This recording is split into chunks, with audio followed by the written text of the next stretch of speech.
ইরানের সর্বোচ্চ নেতা আয়াতুল্লাহ আলী খামেনিকে লক্ষ্য করে হামলার পর সবচেয়ে বিধ্বংসী প্রতিশোধ অপারেশন শুরু করেছে ইসলামী বিপ্লবী গার্ড কর্পস আইআরজিসি।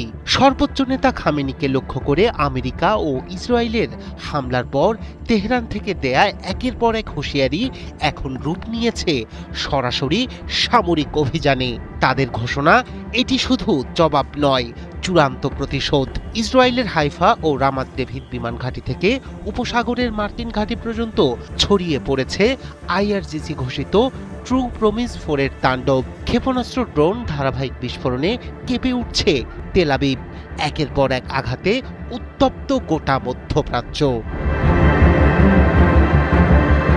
সর্বোচ্চ নেতা খামেনি হত্যার প্রতিশোধ নিতে মরিয়া ইরানের ইসলামী বিপ্লবী গার্ড আইআরজিসি।